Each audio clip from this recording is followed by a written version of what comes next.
Jen. Hello. Happy Tuesday. No bunny today, I promise. Chicks, perhaps? Chicks, maybe, candy. A couple of updates for all of you at the top. We provided a bit of an update on what the Jobs Cabinet has been up to since the President announced the American Jobs Plan last week, so just wanted to provide you a little bit more of an update. As we noted yesterday, they've been hard at work throughout the congressional recess, making calls to Democratic chairs and Republican ranking members of the relevant committees and to appropriators. They've led briefings for major House and Senate caucuses.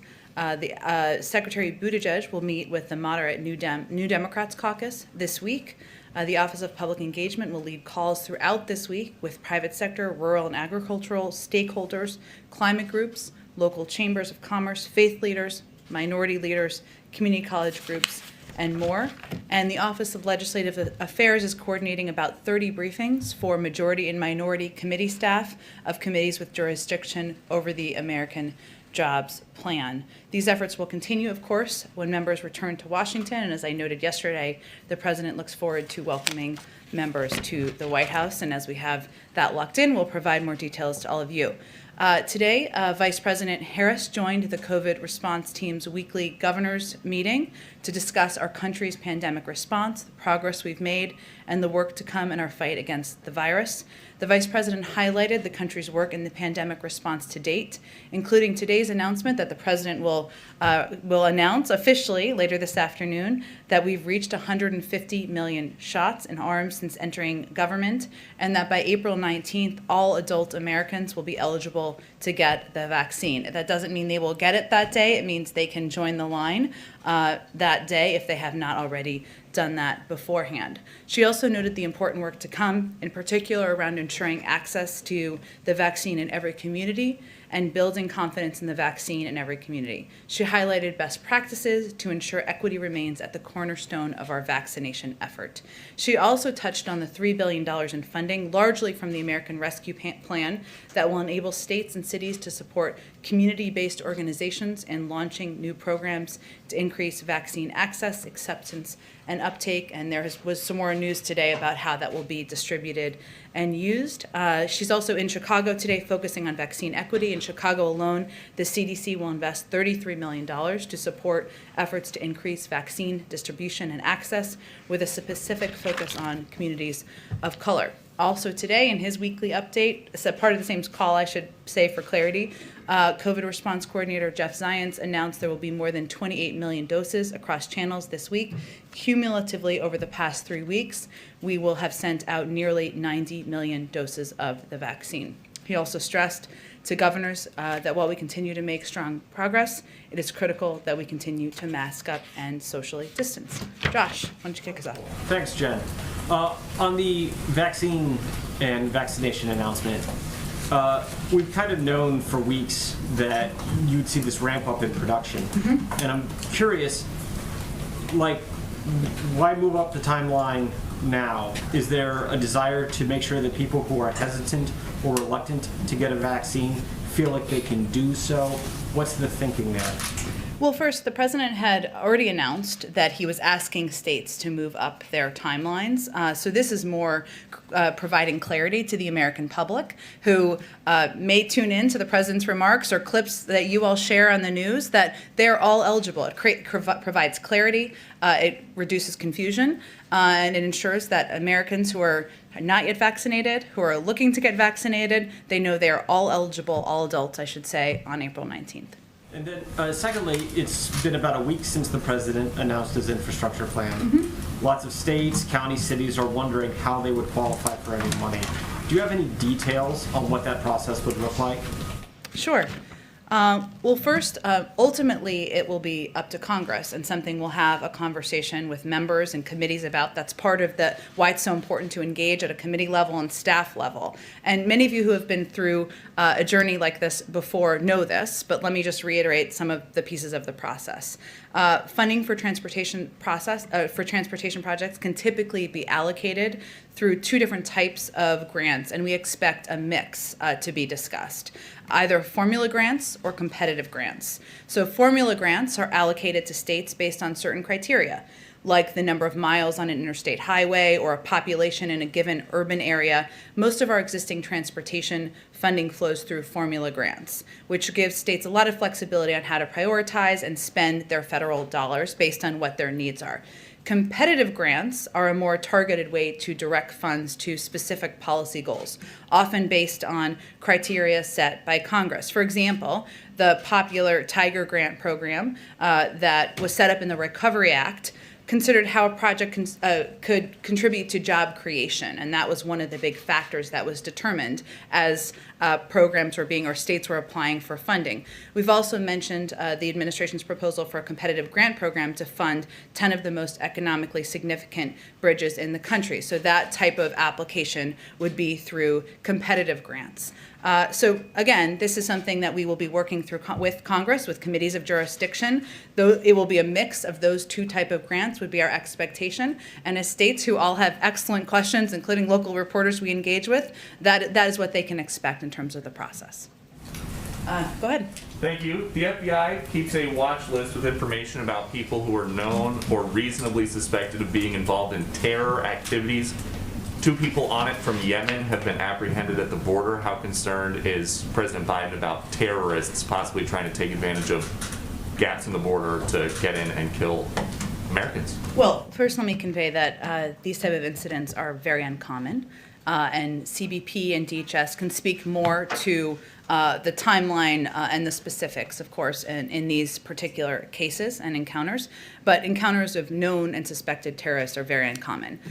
They do underscore the importance of the critical work that is done on a daily basis to vet those at the border. DHS works not just at the border, as you know, but also with international partners to share intelligence and other information, including to prevent individuals on certain watch lists from entering the United States. They adjudicate individuals encountered at and between ports of entry against several classified and unclassified databases. So while this is rare, this is a reflection of them doing their jobs. Another quick one about the border. The DHS secretary is reportedly looking to finish some gaps in the southern border. How does that fit with President Biden's day one executive order to stop border wall construction? Well, wall construction remains paused to the extent permitted by law. So some has already been funded through congressional authorization and funding allocation. But as agencies develop for a plan, it's paused while agencies are developing a plan for the president on the management of the federal funds. When the administration took office, as you referenced, funds had been diverted from congressionally appropriated military construction projects and other appropriated purposes toward building the wall. And wall construction was being challenged in multiple lawsuits, for much of the wall, I should say, not all of it, by plaintiffs who allege serious environmental and safety issues. Under those circumstances, federal agencies are continuing to review wall contracts and develop a plan to submit to the president soon. It is paused. There is some limited construction that has been funded and allocated for, but it is otherwise paused. And then, is the White House concerned that Major League Baseball is moving their All-Star game to Colorado, where voting regulations are very similar to Georgia? Well, let me just refute the first point you made. First, let me say, on Colorado, Colorado allows you to register on Election Day. Colorado has voting by mail, where they send to 100% of people in the state who are eligible applications to vote by mail. 94% of people in Colorado voted by mail in the 2020 election. And they also allow for a range of materials to provide, even if they vote on Election Day, for the limited number of people who vote on Election Day. I think it's important to remember the context here. The Georgia legislation is built on a lie. There was no widespread fraud in the 2020 election. Georgia's top Republican election officials have acknowledged that repeatedly in interviews. And what there was, however, was record-setting turnout, especially by voters of color. So instead, what we're seeing here is for politicians who didn't like the outcome, they're not changing their policies to win more votes. They're changing the rules to exclude more voters. And we certainly see the circumstances as different. But ultimately, sorry, let me add one more thing. It's up to Major League Baseball to determine where they're holding their All-Star game. Okay, a quick one from a colleague who could not be here. You're talking about the new vaccine eligibility deadline. Mm-hmm. Is the supply ramping up quicker than expected? And if not, what does moving the eligibility deadline up actually do in practice? Like, are more people going to get vaccinated faster? That's our hope, absolutely. And we have expedited the supply. So there's been nearly 90 million doses provided to states in just the last 3 weeks. And that certainly is an increase over the weeks prior. That's part of it. But also we want to provide clarity. We're at the point with our supply and with our distribution to states that we think it's time to provide that level of clarity. Now, it's not just about the vaccine supply. We've also increased the number of pharmacies, more than doubled the number of pharmacies that are distributing the vaccine. We've also increased our commitment and our funding of community health centers, of mass vaccination sites, because we also know people need to have places to go, mobile vaccination vehicles, et cetera. All right. Oh, go ahead. Go ahead, Kelly. On the vaccines, is this about leading governors to move more quickly, or is this about reacting to what governors have already done? Because most states had already moved their eligibility. And it sort of seems like the president is now affirming a date that for many people was already the real And he had called for them to move this date forward a couple of weeks ago. So he had also called for the date to move forward from May 1st as well. So he is certainly confirming for the public that everyone is eligible around the country. That is a great deal of clarity. They don't have to go to their local state website and see when they're eligible. They know that they are eligible on April 19th. Every American out there who is not vaccinated. This is also part of the effort here, and part of what he'll be conveying later today is to communicate to seniors and people who have seniors in their community, maybe members of their family.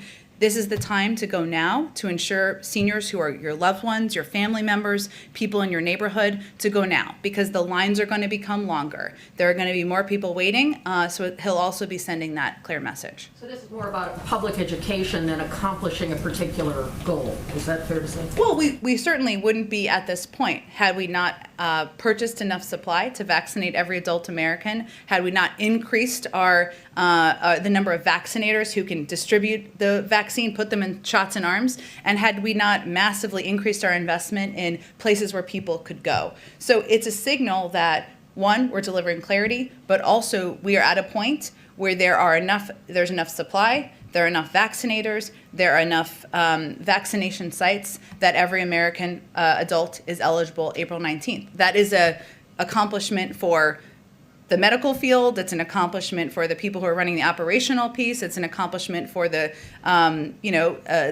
medical experts locally who are running these programs in different states.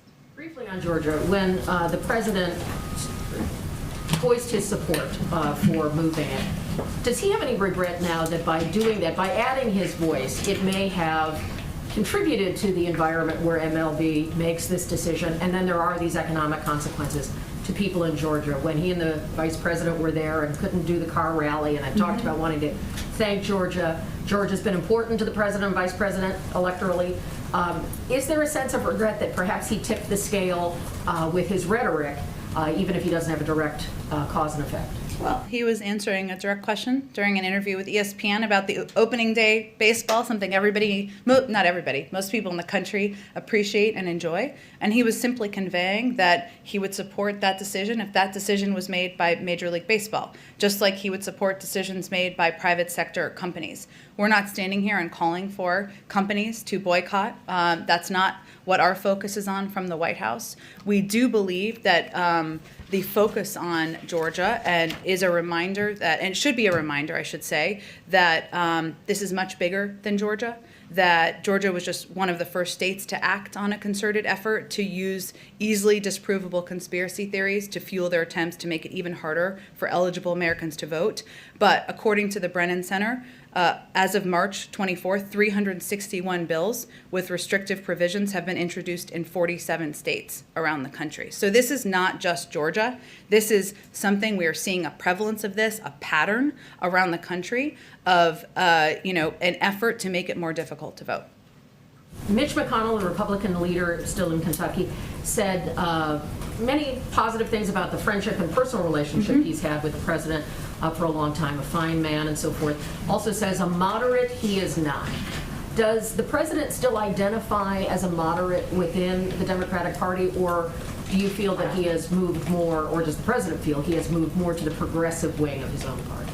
I don't think this will surprise you, but the president is not eager to be labeled by anyone in his party or certainly even by his friend Mitch McConnell. And he is now president of the United States. He governs for all Americans. He is encouraged by, we all are encouraged by, the openness we've heard from some who would identify as moderate Democrats or Republicans of discussing components of the package that he has proposed. And he's looking forward to having that conversation. Go ahead, Jen. Thanks. 2 questions on the Federal Reserve Board. Is there any update on the effort to fill a vacancy, the vacancy on the Federal Reserve Board of Governors? I don't have any personnel update for you. I'm happy to check and see if there's any update we can provide. Thank you. And then also, has President Biden spoken to the Federal Reserve Chairman yet, Jay Powell? I don't have any call to read out either. So you can't say if they've spoken yet at all? I don't have any update on it. Let us know, please, if you can. I absolutely will. Okay, thank you very much. And then also, one other question about phone calls. Has President Biden spoken to President Obama about how to pass the infrastructure bill? Has President Obama given him any advice on how to pass that bill? They speak regularly. They, of course, were president and vice president, but they are also friends, and they share a bond of serving through 8 years of the Obama-Biden administration, but also a personal friendship and kinship. And he speaks with him regularly, but we're not going to read out those calls. Go ahead. Jen, you went through some of the numbers on the increase in supply and the pharmacies, but kind of following up on what Kelly had been asking too, should we look for the president to maybe move up that July 4th circle date that he had said about Americans being able to gather in small groups? Can that also move up now, given that the eligibility is moving up by 2 weeks and the pace of vaccinations is increasing? Well, we're certainly encouraged by the fact that we are vaccinating, our team is vaccinating, our experts across the country, I should say, are vaccinating on average about 3 million people a day, which is far larger than any other country in the world. But we know that it's not just about having the supply or eligibility. It's also about people in the country, eligible adult Americans, going to their community health center, going to a mass vaccination site, going to a pharmacy to get vaccinated and get that shot in their arms. So any changes we would make in advising the public, we would certainly do in close coordination with the advice of the CDC and our health and medical team. I don't have any expectation of that at this point, but we're always looking at how we can provide clarity to the public. And you had said that the lines might start getting longer, so seniors should start getting their shots now just to make sure they're not doing it when it gets clogged up. Mm-hmm. Are you concerned that because the eligibility has expanded, that the supply can match that you can still be on pace to vaccinate all American adults who want it by the end of May? We will have enough supply by the end of May, and we certainly remain confident that we will continue to be able to provide the supply that states need to vaccinate people in their states, and we'll continue to provide supply also independently to the pharmacies, which is a program that has started out as a pilot and has been incredibly successful. So we are confident in what the path looks like ahead, but we also constantly contingency plan. We know things happen. Trucks break down. There are issues in manufacturing sites, as we saw just last week. And we are constantly contingency planning about steps we need to take to ensure we have adequate supply out through all of our programs. The president continues to urge Americans to be vigilant. We expect he'll do that today in his remarks. But over the weekend, we saw Americans traveling for the holiday weekend. We saw a totally packed baseball stadium in Texas yesterday. Basically, there are Americans across the country who are doing exactly what the president is telling them not to do. Is the message, are Americans not hearing this, or are they hearing it and ignoring it? You know, I think the president recognizes that this has been a long and difficult journey for the American public. The country has been shut down in one form or another for more than a year now, and people have missed birthday parties, weddings, baseball games, going out to restaurants. It is difficult, it is hard, and what he's asking people to do is to sacrifice a little bit longer. And he will continue to make that case and make that argument. Now, while we saw the baseball game, as you noted, and other events over the weekend, and we certainly anticipate as the weather gets warmer, there will be a temptation. We've also seen communities where local mayors, businesses have conveyed to their communities that we need to hang together, we need to remain vigilant, we need to wear masks, and we will get through this together. So we are hopeful that that's exactly what the majority of communities in this country will do. Go ahead. Thank you. Couple of clarifying questions just on the vaccine stuff. One, does this change the date at all by which there is an expectation everybody is vaccinated? I mean, does that move up? Does the administration have a date where they expect everybody to be vaccinated? Well, getting to a point where the majority of the American public is vaccinated is about more than supply. So what this announcement is conveying is we are at a point with the supply we have available, the number of vaccines, vaccination sites, vaccinators, where we believe everybody in the country should be eligible, can get in line by April 19th. Many people will have been in line or will even be vaccinated, as we've seen by the numbers before then. But it is going to take the American people going, masking up, socially distancing, and going and getting vaccinated. We're going to make that as easy as possible, but there are roles that we can play, and then there are roles that the public have to play. My question is, once they get in line on the 19th, by the 19th, how long that line ultimately may be? There's not a new update on that. I don't have a new update on that. I think it's just important for clarity purposes to convey. It doesn't mean everybody will be vaccinated by April 19th, which is, I know why you're asking the question. It means that everybody will be eligible to go to their local pharmacy, go to their community health center, mobile vaccination site, mass vaccination site on that date and moving forward. One more unrelated to the vaccine. Over the weekend, there was reporting that at Guantanamo, a facility was closed and some detainees were consolidated. Mm-hmm. Is that indicative at all of the Pentagon's review of closing Gitmo, of the president's plan and a timeline to potentially make that proposal to close Gitmo? The president remains committed. That is his desire and the outcome he would like to see. Obviously, that process would be overseen by the Department of Defense, so I would refer you to them for more specifics about those moves and that announcement. Go ahead. So another foreign policy question. President Zelensky of Ukraine, he has said publicly that that country needs to join NATO to avoid a war in the Donbas region with Russia. We know that he brought that up on his call with the Canadian Prime Minister. Did he bring that up with President Biden on their recent call? And I guess more importantly, what is the president's view on that issue? Well, one, that has long been the aspiration of Ukraine, and one that has been raised in a range of conversations with U.S. officials over the course of several years. I would defer to them. We would, of course, defer to the Ukrainian government on reading out what they raised on the call with the president. But you know, in addition to in addition to our reassurances that are consistently made to Ukrainian officials of our support for them and support for their sovereignty. We're also discussing our concerns about the increase in tensions and the ceasefire violations, regional tensions with NATO allies, and certainly would be here to hear from them, as we have for years, about their aspirations and the process they need to go through. But as far as an official White House position on whether they should be able to join NATO soon, is there a position? Again, it's been an aspiration of Ukraine's for some time. We've long been discussing that aspiration with Ukraine. We are strong supporters of them. We are engaged with them in working to push back on the destabilizing actions. But that's a decision for NATO to make, and we'll continue to be,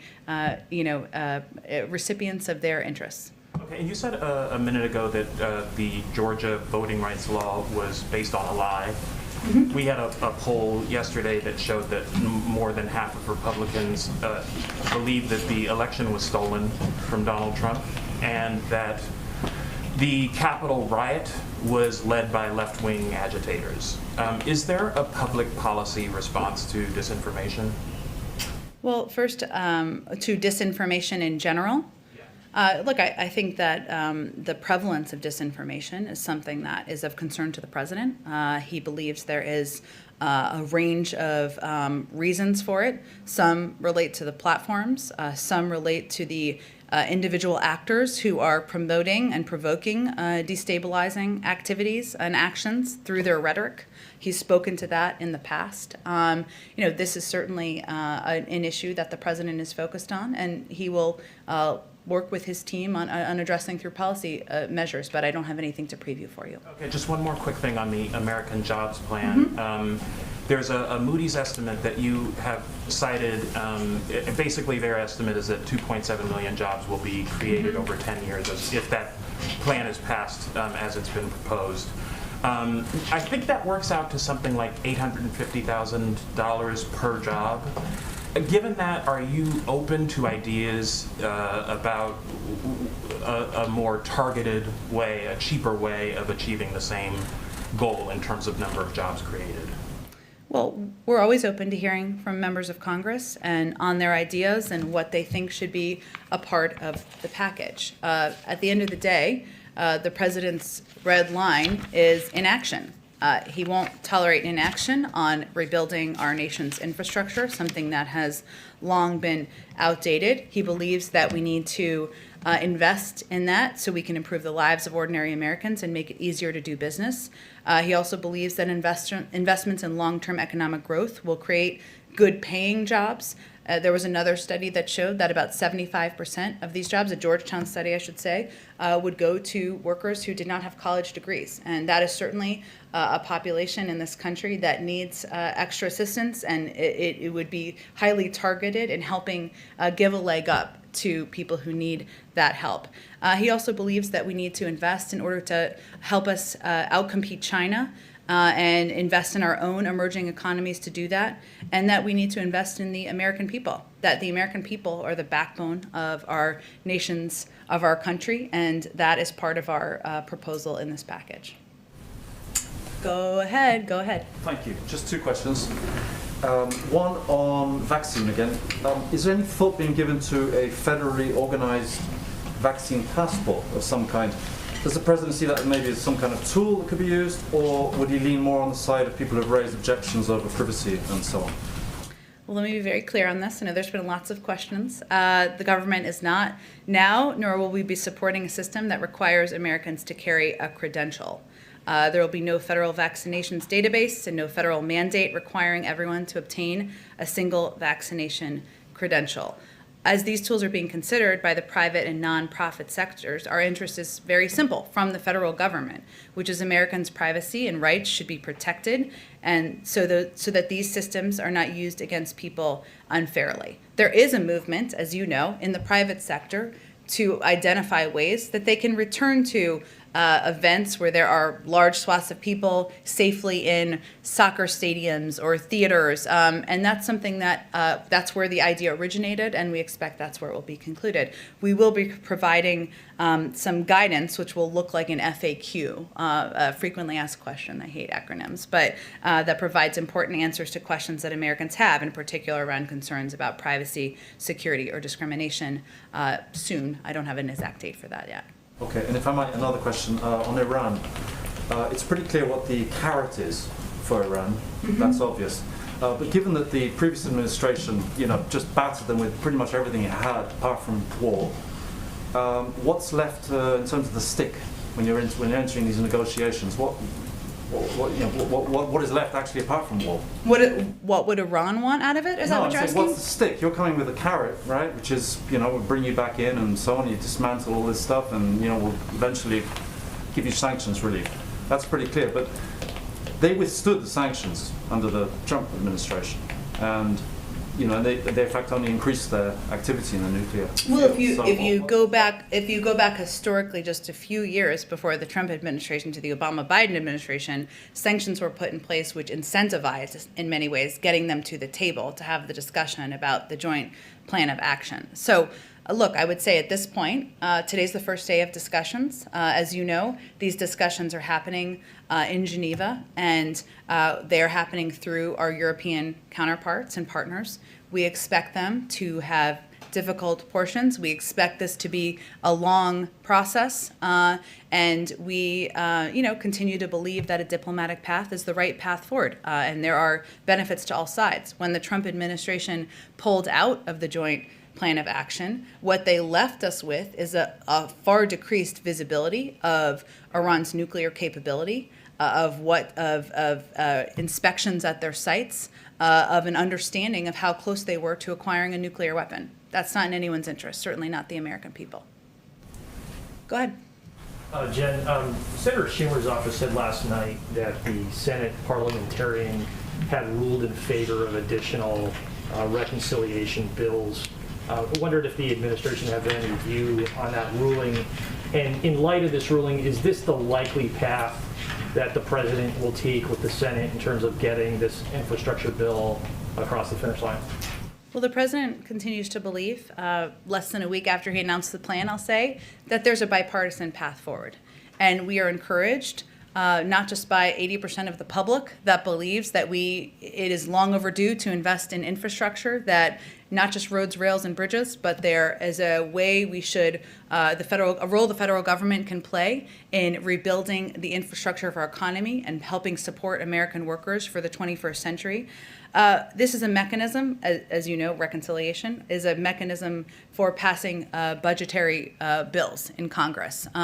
We will leave the mechanisms and the determination of the mechanisms to leaders in Congress. But right now, less than a week after he announced the American Jobs Plan, our focus is on engaging with Democrats and Republicans, with staff, with committee staff, inviting members to the White House next week, and we are encouraged by some of the statements that have been made about components of the package where we could find agreement. On infrastructure, some Republicans have quibbled with the way infrastructure should be defined in the bill. Does the president feel he has to convince Republicans of what should be used in an infrastructure bill before he can actually persuade them to vote for it?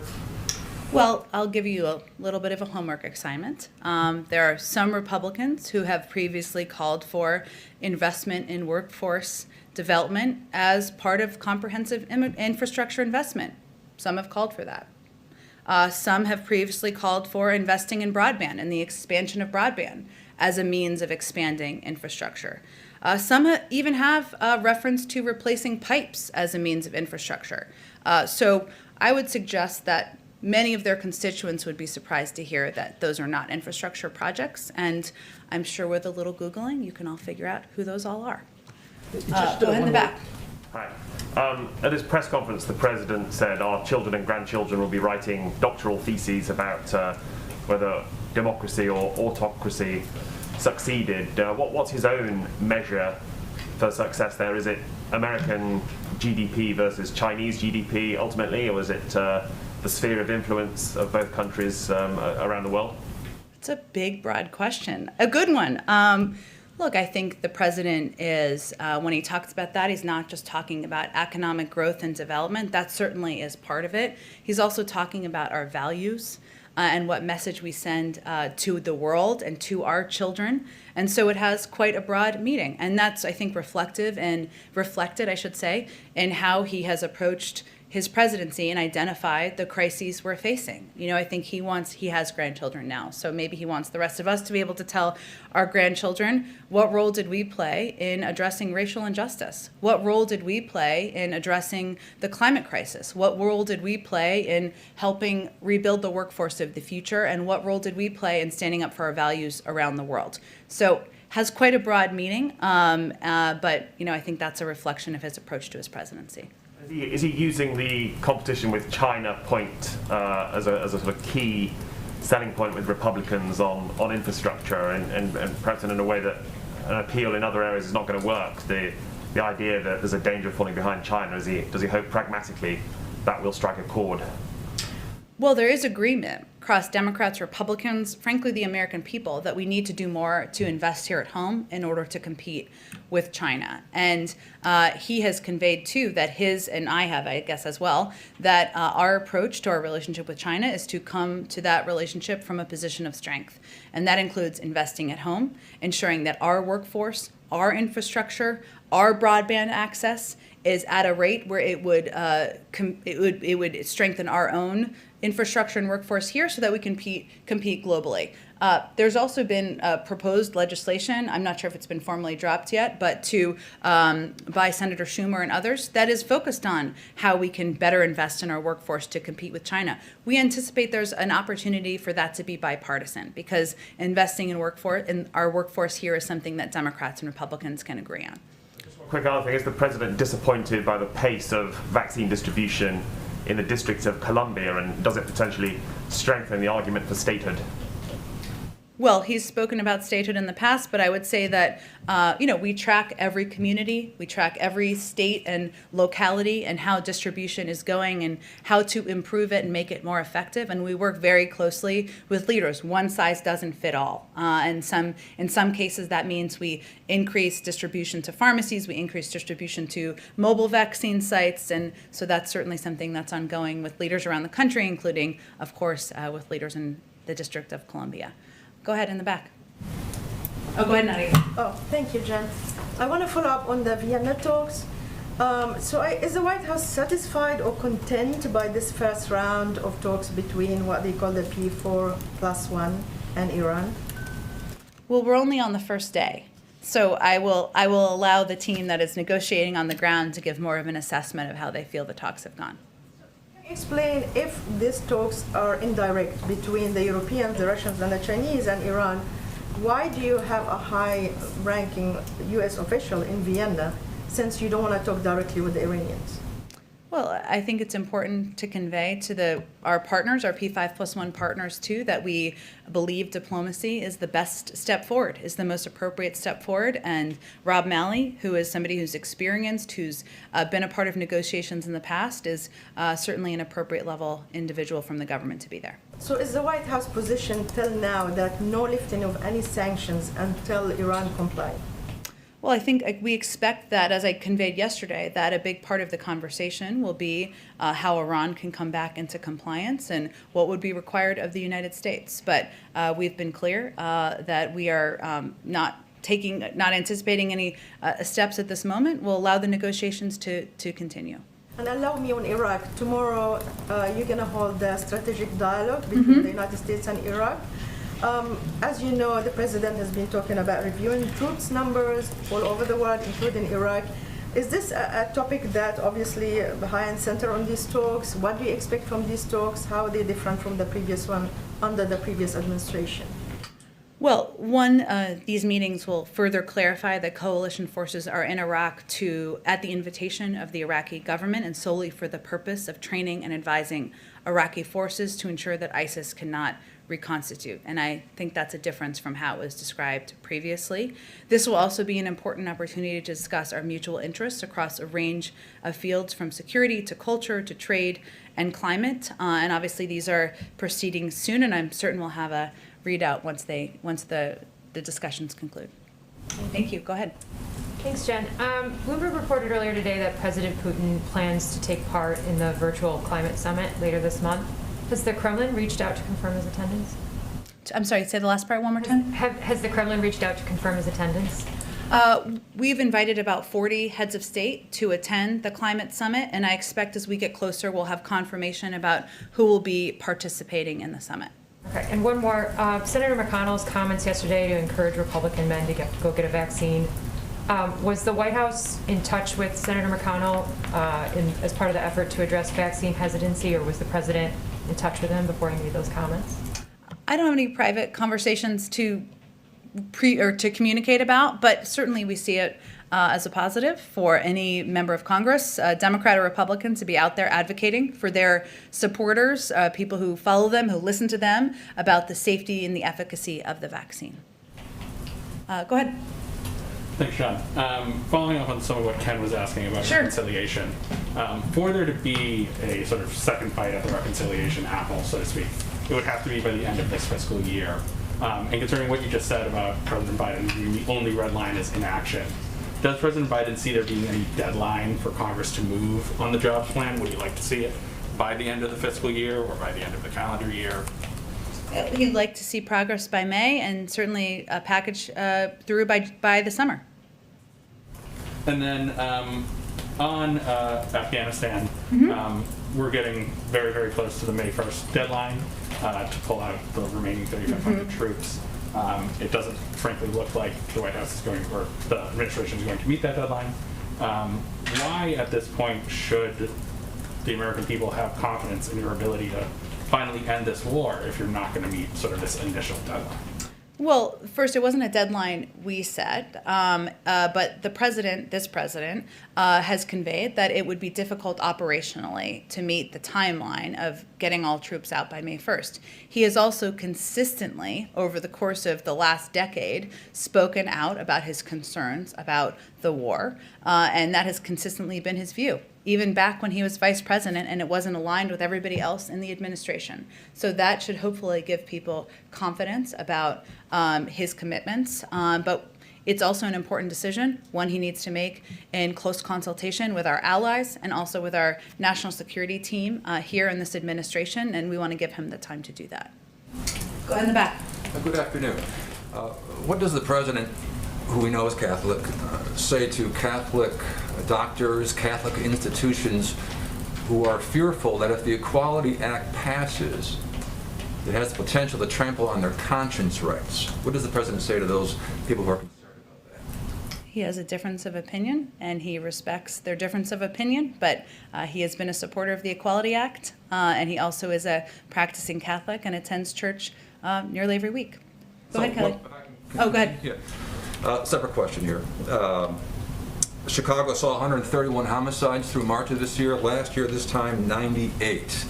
The White House's reaction to that number, and then is there anything the federal government is planning or willing to do to step into the city of Chicago and tamp down the deadly violence? Just recently, a 13-year-old boy was shot and killed there.